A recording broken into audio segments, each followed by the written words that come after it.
Orang kaya di dalam Islam bukan orang yang rumahnya mewah, bukan orang yang mobilnya mewah, bukan orang yang tanahnya luas, bukan orang yang saldonya miliaran, triliunan. Bukan itu orang kaya, Pak. Orang kaya itu orang yang sudah berapa masjid dia bangun, sudah berapa anak yatim dia sekolahkan sampai S1, S2, S3, dokter, habis Quran.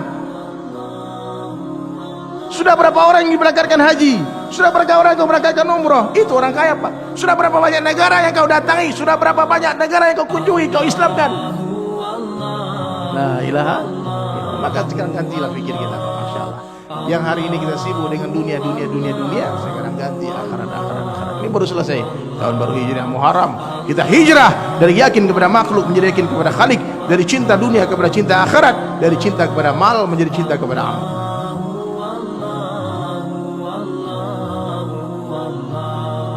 As I look to nature's beauty, dazzled am I, knowing everything. Assalamualaikum warahmatullahi wabarakatuh.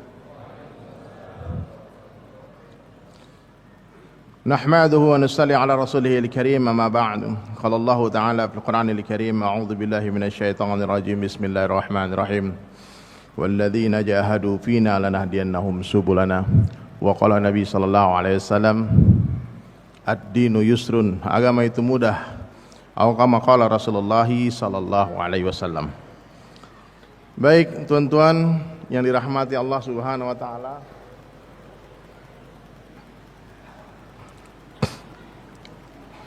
Kita bersyukur kepada Allah Subhanahu wa taala karena dialah Allah Subhanahu wa taala yang telah menjumpakan kita maghrib ini. Ba'da maghrib kita duduk di sini. Dialah Allah Ta'ala satu-satunya zat yang berkuasa menjumpakan orang yang berpisah dan memisahkan orang yang berjumpa. Hanya Allah yang mampu menjauhkan orang yang berdekatan dan mendekatkan orang yang berjauhan. Hanya Allah Subhanahu wa taala yang berkuasa menghidupkan orang mati dan mematikan orang hidup. Ya bang, seluruh dunia mau bunuh kita takkan mampu tanpa izin Allah. La ilaha illallah. Jadi enggak usah takut. Seluruh dunia mau selamatkan kita pun takkan mampu tanpa izin Allah. Apa saja yang Allah Subhanahu wa taala kehendaki terjadi pasti akan terjadi. Apa saja yang Allah kehendaki tidak terjadi tidak akan terjadi. Jadi hadirin sekalian, kita harus mengenal Allah. Inilah perkara yang paling penting dalam kehidupan kita, mengenal Allah. Siapa saja yang mengenal Allah, dia pasti akan mencintai Allah. Siapa saja yang mencintai Allah Subhanahu wa taala, dia pasti akan takut kepada Allah. Pak, takut kepada Allah ini berbeda dengan takut kepada makhluk. Orang kalau takut sama makhluk dia lari menjauh. Tapi orang yang takut kepada Allah dia akan lari mendekat, merapat, menyerah, angkat tangan kepada Allah. Maka hadirin sekalian, supaya kita bisa kenal dengan Allah, sibukkan diri dengan Allah. Sibukkan diri bicara kebesaran Allah, mendengar kebesaran Allah, memikirkan kebesaran Allah, melihat kebesaran Allah. Barulah kebesaran Allah hadirin akan masuk ke dalam hati kita. Hari ini kita sibuk dengan dunia, sibuk dengan teman-teman, kenal sifat teman, sibuk dengan keluarga, kenal sifat keluarga, sibuk dengan ternak, kenal sifat ternak. Tapi itu bicara Allah susah banget. Orang hari ini Pak menyebut Allah itu diganti-ganti, tergantung yang di atas. Udah dari sononya, paling top dia bilang Tuhan Pak. Gak ada Tuhan, yang ada hanya Allah. Maka mulai hari ini kita semua stop bicara selain Allah. Qul huwallahu ahad. Katakanlah Allah itu ahad. Enggak ada yang serupa dengan Allah, tidak beranak, tidak ada peranakan. Allah tempat meminta, tempat bergantung. Maka siapa saja yang mengenal Allah, saya yakin Pak, ketika sifat takwa dan tawakal masuk ke dalam hati kita semua, kita tidak ingin lagi orang tahu masalah kita.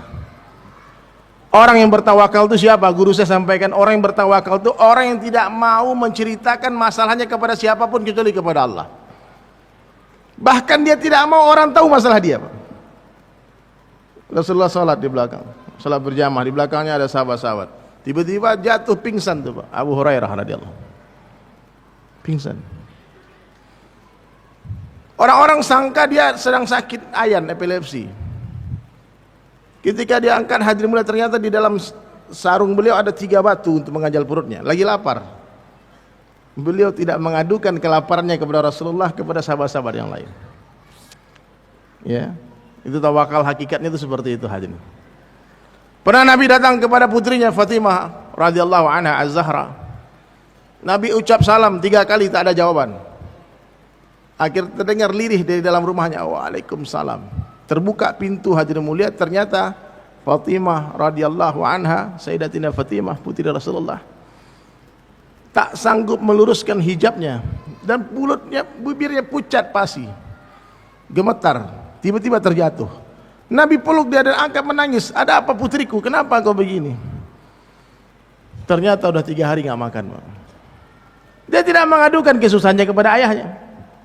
Ayah suamimu mana? Sedang berdakwah, belum pulang.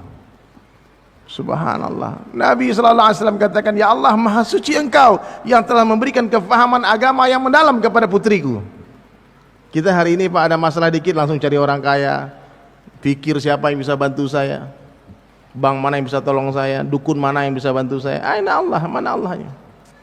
Maka mulai hari ini kita latihan Pak, memperbaiki iman kita. Ini iman ini penting Pak.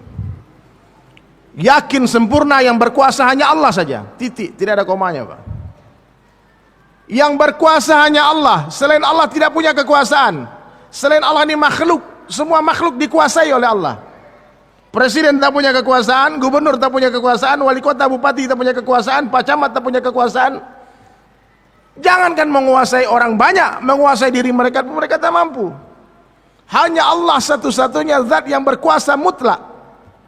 Itu iman Pak. La ilaha illallah. Hanya Allah yang menciptakan, selain Allah diciptakan. Hanya Allah yang memelihara, selain Allah dipelihara. Hanya Allah yang memberikan rezeki, selain Allah diberikan rezeki. La ilaha illallah. Kita tidak berjumpa, namun Allah jumpakan kita. Kita tidak berpisah, namun Allah yang pisahkan kita. Libatkan Allah dalam setiap aktivitas, setiap perkataan. Itulah tauhid, itulah iman.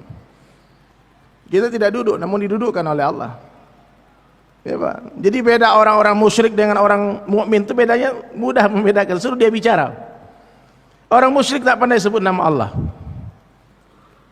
Kita tidak berjalan hadirin, namun kita diperjalankan oleh Allah. Kita tidak hidup, namun kita dihidupkan oleh Allah. Dan gak lama lagi kita semua akan mati. Ini kalau saya lihat wajah-wajahnya ini gak lama lagi. Ini Pak, gak lama lagi. 60 and 70 years, 60-70 tahun. Ada yang 100 tahun umur di sini? Nggak ada. Ada? Jadi hadirin sekalian, kenali Allah. Ini perkara yang paling penting dalam kehidupan manusia. Iman.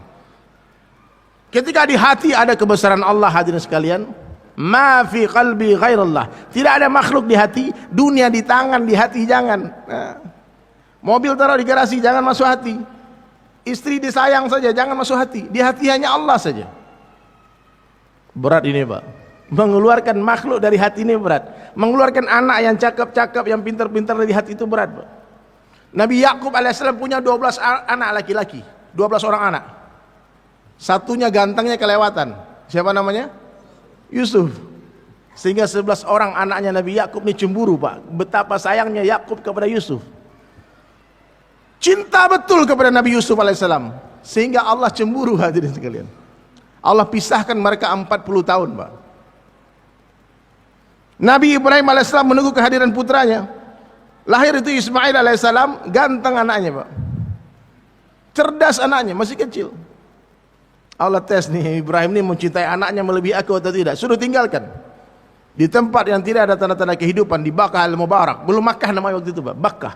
Belum ada bangunan Ka'bah yang seperti hari ini yang kota itu. Nabi Ibrahim diperintah meninggalkan putranya dan istrinya yang tercinta Hajar, ibunda Hajar, bertahun-tahun Pak. Ada yang katakan 13 tahun. Tidak ikut menafkahi anak, tidak ikut menyayangnya anak, membesarkan anaknya. Pulang-pulang anak sudah mulai tumbuh remaja. Jadi anak yang saleh. Terpincut lagi hatinya Nabi Ibrahim melihat anaknya yang saleh itu Pak. Allah tes lagi, "Hei Ibrahim, sembelih itu anakmu." Berani enggak gitu? Betul enggak kau mencintai aku melebihi anakmu? Hati-hati Pak, kalau punya anak nih jangan biasa-biasa saja, jangan terlalu cinta. Jangan takut kali Pak sama anak. Jangan takut sekali kehilangan istri. Takutlah hanya kehilangan Allah. Dalam satu hadis qudsi Allah jelaskan, sekiranya kalian semua mendapatkan aku, kata Allah, kalian akan dapat ke segala-galanya. Tapi apabila kalian kehilangan aku, kalian akan kehilangan segala-galanya. Tidak masalah kita kehilangan seseorang karena Allah, jangan sampai hilang Allah karena seseorang. Tidak masalah kita kehilangan pekerjaan karena Allah, jangan sampai hilang Allah karena pekerjaan. Tidak masalah kita kehilangan pangkat jabatan, popularitas karena Allah, jangan sampai hilang Allah karena itu semua, Pak. Iya, Pak. Ini penting, Pak. Ini gak main-main ya, Pak. Lihat, memuji seseorang, Masya Allah. Lihat keindahan sesuatu yang menakjubkan, subhanallah. Berjanji jangan lupa ucapkan insyaallah. Hilang barang, hilang seseorang, innalillahi wa inna ilaihi raji'un. Kalau panas katakan Allah yang kasih panas, bukan api yang kasih panas. Nabi Ibrahim dibakar api, Pak, menggigil kedinginan. Bukan es yang masih dingin, Allah yang ngasih dingin.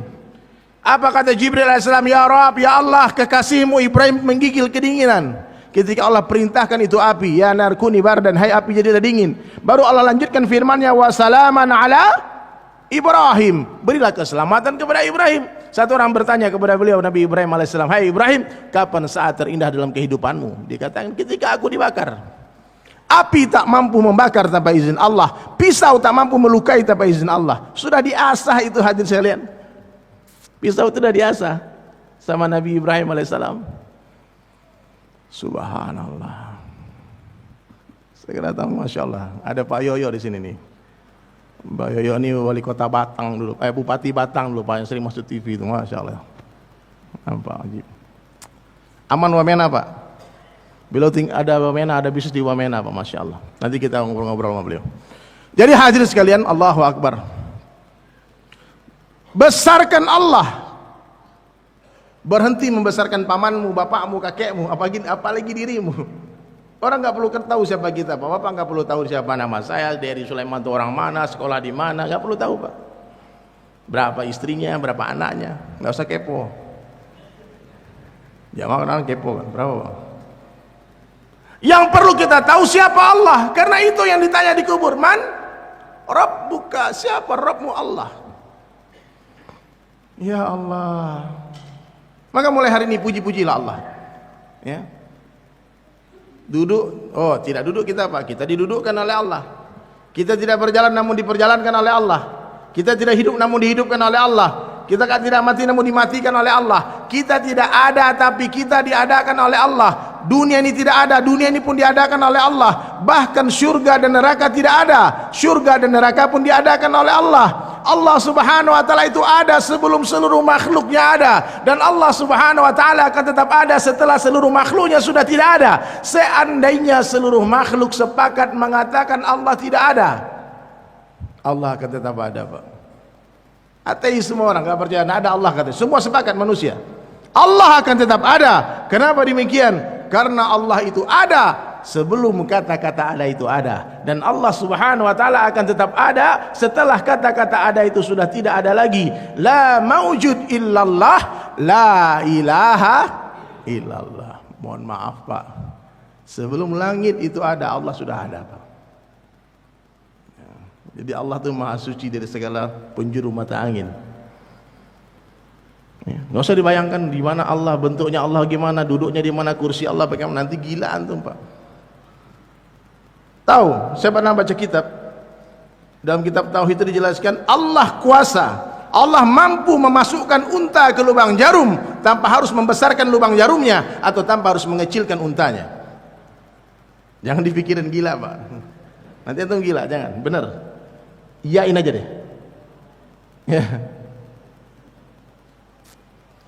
Allah mampu memuliakan orang biasa tanpa jadikan dia raja. Allah pun mampu menghinakan raja-raja tanpa mengambil kerajaannya. Dia tetap jadi raja, dia tetap jadi presiden, dia tetap jadi gubernur, dia tetap jadi wali kota, bupati. Tapi seluruh mata manusia jijik lihat muka dia, bisa, Pak? Lihat muka dia memuntah orang, Pak. Bisa, Pak? Kemuliaan in the hand of Allah, dalam genggaman Allah. Allah mampu membahagiakan orang miskin tanpa memberi dia harta. Allah pun mampu menyusahkan orang kaya tanpa mengambil hartanya. Tambah kaya tambah susah, tambah kaya tambah hina. Ya. Jadi kebahagiaan itu dalam genggaman Allah, Pak. Dapatkan Allah. Kalau di hati sudah ada iman, ajib. Barulah kita seperti para sahabat. Sahabat salafus saleh.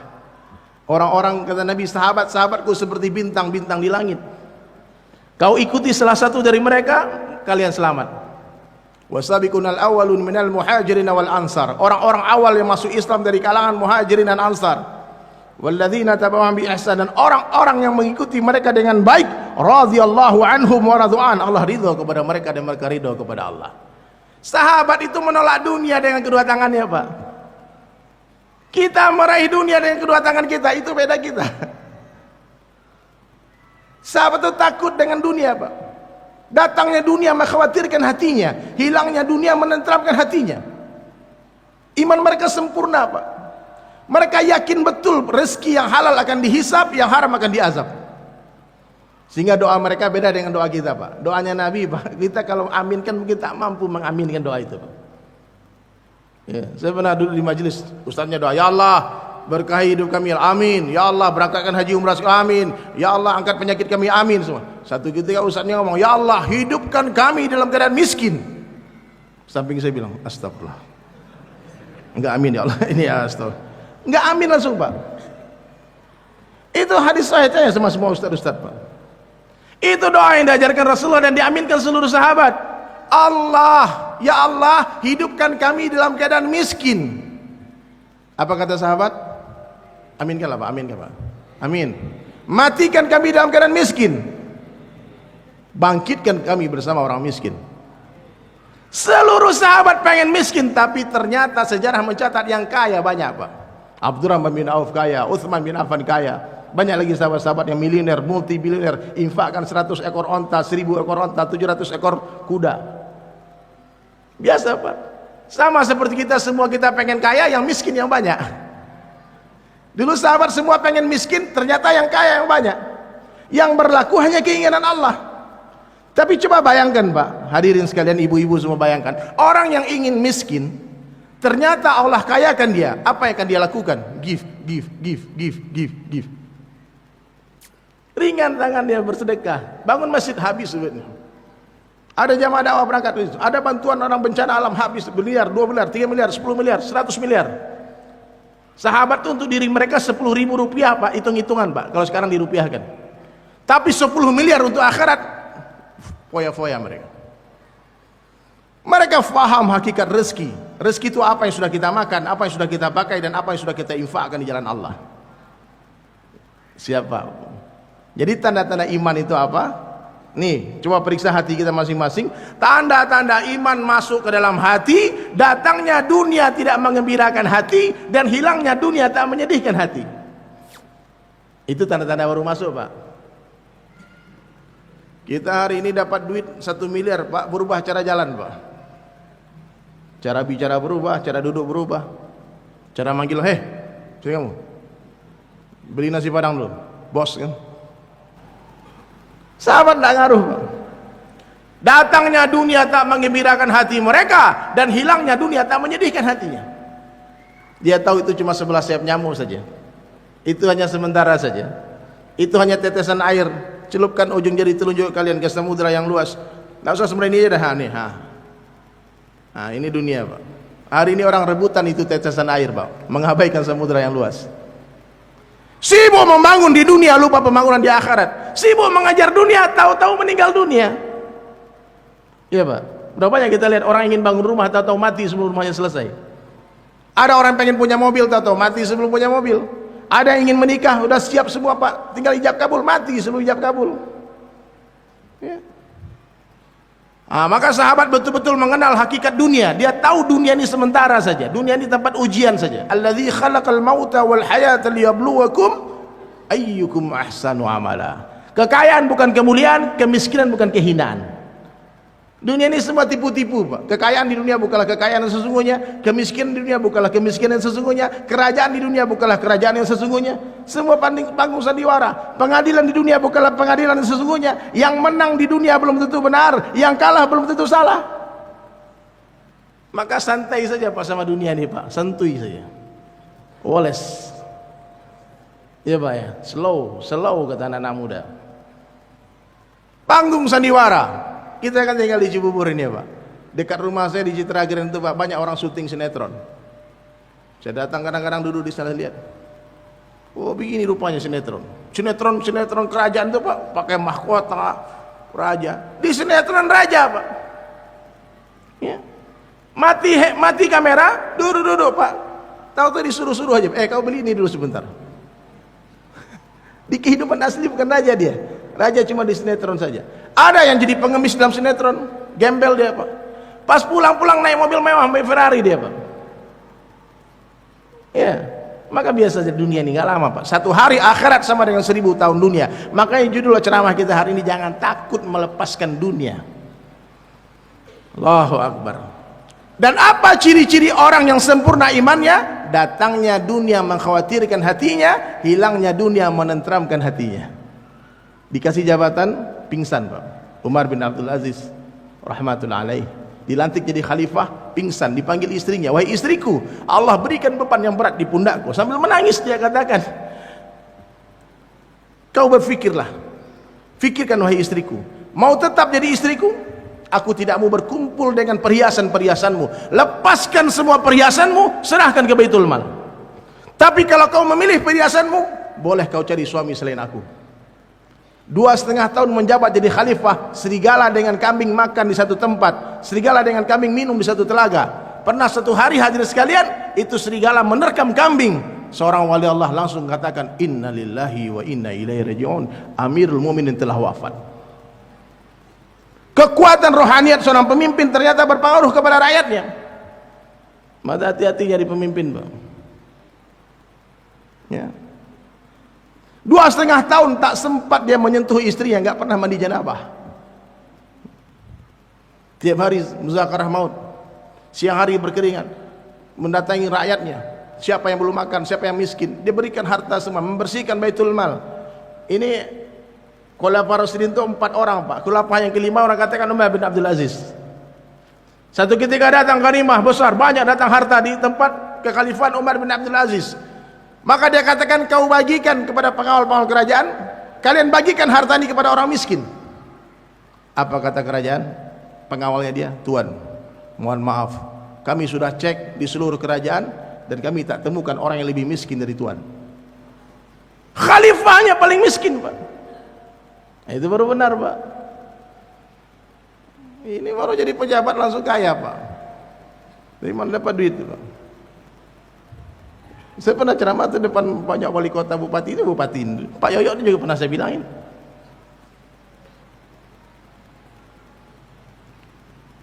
Orang kalau cinta dunia sakit otaknya, Pak. Gak bisa berpikir akalnya. Dia invest puluhan miliar untuk gaji 6 juta sebulan.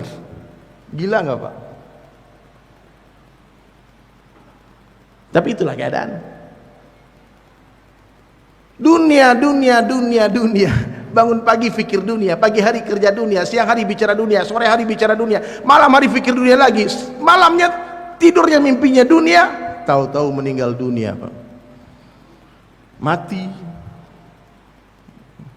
Makanya orang yang paling cerdas siapa? Orang yang paling banyak zikrul maut, orang yang paling banyak mengingat mati dan mempersiapkan bekal matinya. Ada kisah sahabat, Pak. 2 orang sahabat sedang berantem, Pak. Bukan berantem pukul-pukulan, tapi berdebat. Enggak, ini kamu yang punya. Datang satu orang sahabat menengahi, Pak. Kenapa kalian ribut-ribut? Enggak enak dilihat orang nih. Ada apa, masalah apa kalian ribut-ribut? Apa kata sahabat yang pertama? Bang, dia ini sahabat saya. Terus apa masalah kalian berteman terus berantem? Bukan begitu. Saya menjual tanah sama dia. Dan saya sudah berniat menjual tanah itu, berarti semua yang ada di tanah itu punya dia, termasuk tanam-tanaman di atasnya dan apa yang ada di dalam tanah itu. Barusan dia datang ke rumah saya membawa 1 peti emas. Dia katakan dia temukan emas itu di tanah yang dia beli itu. Gak bisa gitu, Bang, itu tanah haknya dia, kok dia kasih sama saya? Ternyata apa kata sahabat yang kedua? Antum tidak salah paham, bro. Saya tuh cuma niat beli tanah, nggak ada niat beli emas. Emas tuh punya kau. Oh enggak, punya kamu. Kamu yang berhak. Ternyata 2 orang sedang berantem menolak 1 peti emas, Pak. Kira-kira terulang lagi nggak kisah itu zaman now, Pak? Dulu Nabi ditawarkan gunung Uhud jadi emas sama Allah, ditolak, Pak. Hari ini emas di dalam tanah kita gali-gali, Pak. Tapi ngakunya pengikut Nabi, ngakunya pencinta Nabi. Ini gimana hadirin sekalian? Ini saya juga, saya bicara tentang diri saya juga. Dunia terlalu besar dalam pandangan kita, Pak. Tidak nampak akhirat, Pak. Tertutup mata oleh dunia. Lalu apa kata orang yang kedua tadi? Bang, gini deh.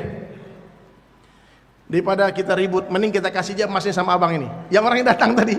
Orang yang ketiga datang tadi pun orang yang sempurna imannya. Dia katakan apa? Kalian memang enak-enak kalian. Gak bisa gitu. Kalian mau lepas dari masalah, terus kasih masalah sama saya. Mereka memandang emas itu masalah, Pak. Hisab yang berat di akhirat. Apa kata abang yang ketiga datang tadi? Mendingan daripada kita ribut, kalian ke pengadilan deh, datang ke hakim. Kalian tanyakan sama hakim siapa yang berhak terhadap emas ini. Oh yaudah. Datang mereka ke pengadilan. Hakimnya pun orang yang sempurna imannya. Coba kalau hakimnya antum, Pak, bagaimana kira-kira, Pak? Ya udah pulang-pulang dah. Ini gunakan untuk dakwah nih. Apa kata hakimnya? Solusinya, Pak. Pembeli, penjual. Siap Tuan Hakim. Kamu punya anak enggak? Ada. Laki? Iya. Kamu punya anak? Ada. Perempuan? Iya. Bagaimana kalau kalian nikahkan anak kalian, jadikan emas ini sebagai maharnya? Baru berpelukan mereka, Pak. Ini baru jalan keluar.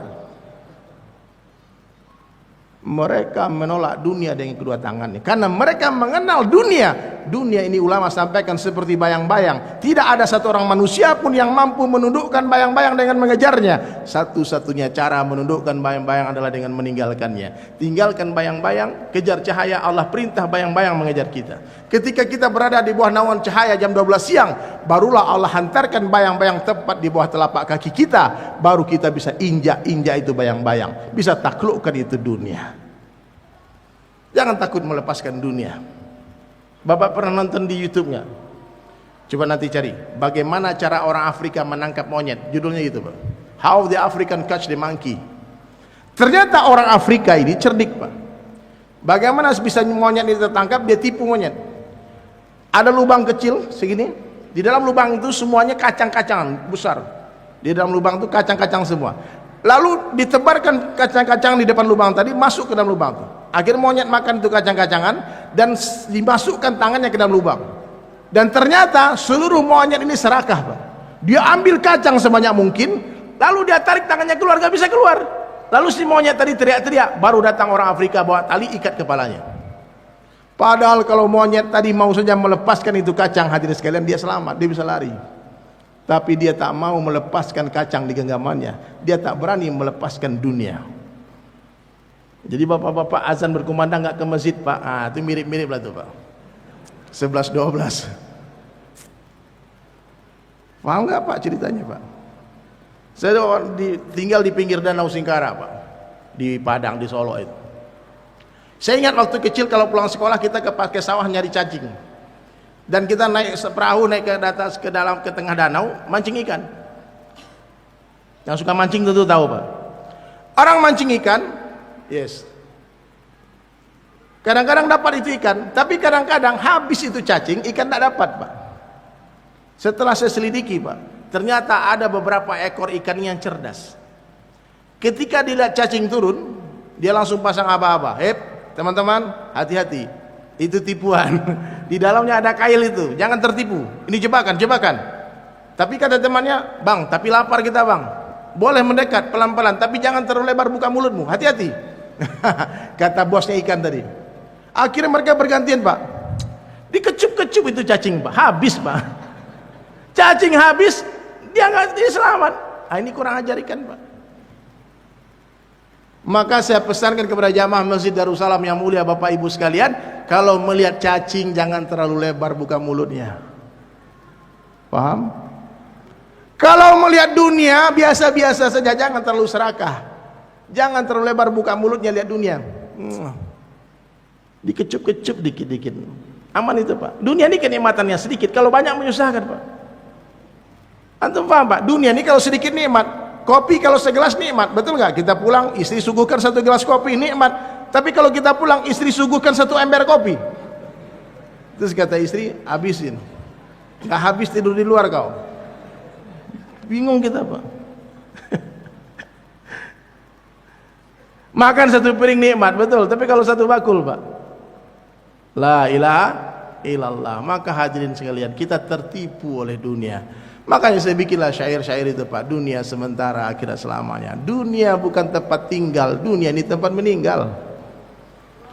Ya Allah, dunia bukanlah tempat tinggal kita, tapi dunia adalah tempat yang akan kita tinggalkan. Sekarang kita di atas tanah, nggak lama lagi tanah di atas kita. Sekarang dunia nyata, akhirat cerita. Setelah mati, akhirat nyata, dunia tinggal cerita. Kita tinggal kenangan Pak.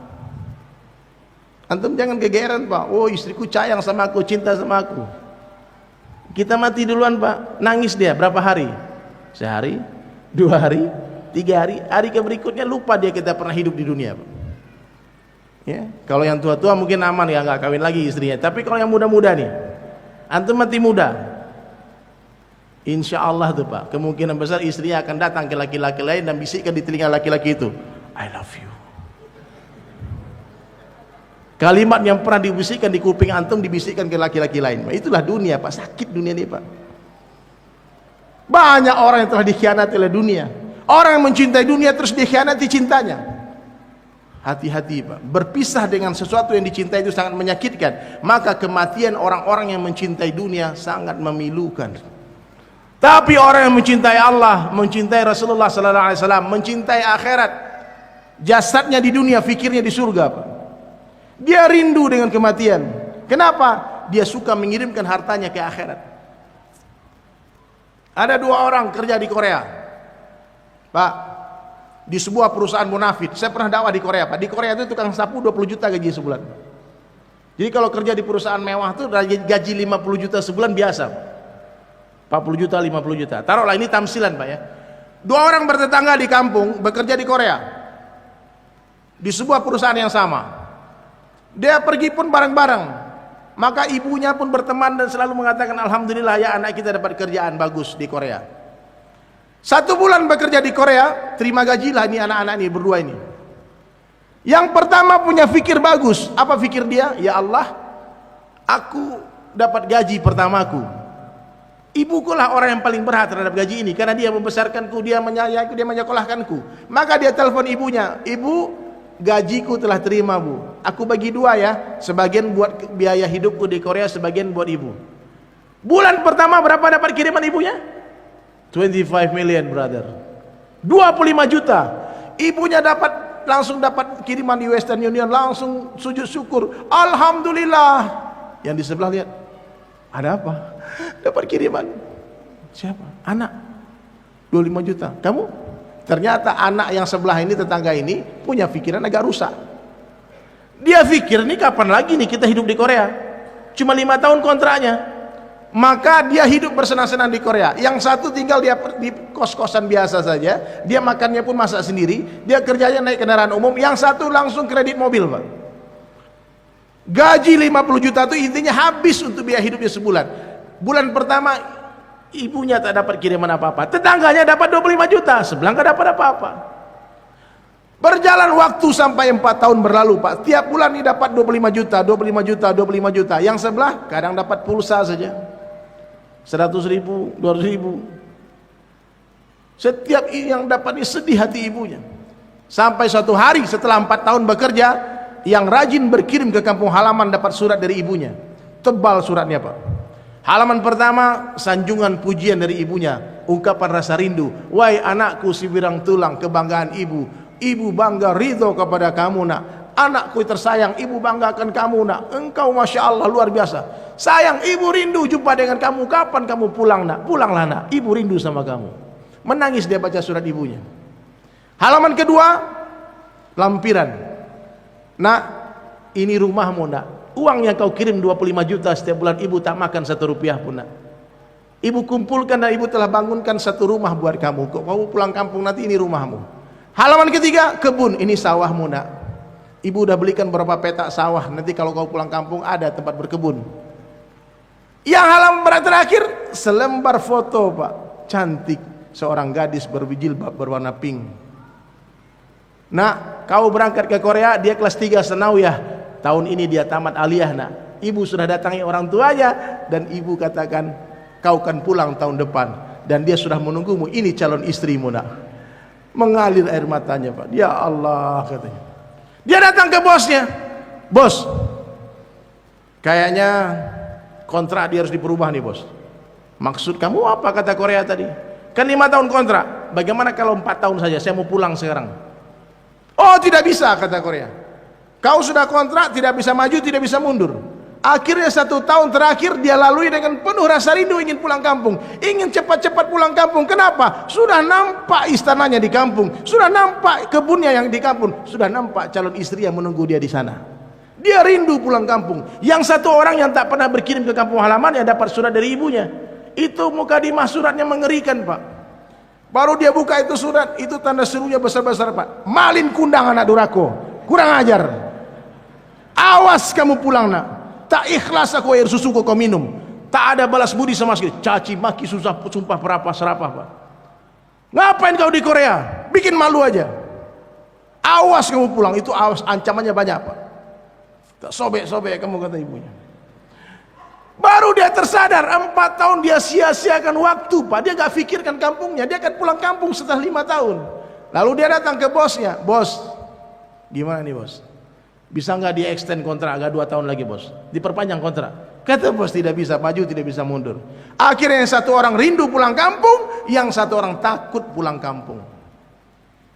Nah ini nih yang takut-takut mati, ini pasti pelit semua nih pak. Kalau minta sama masjid mau bangun masjid, hitung-hitungan dia. Bayar zakat takut kebanyakan. Aduh ini kan 2,5% menjadi 3% ini. Hitung-hitungan pak.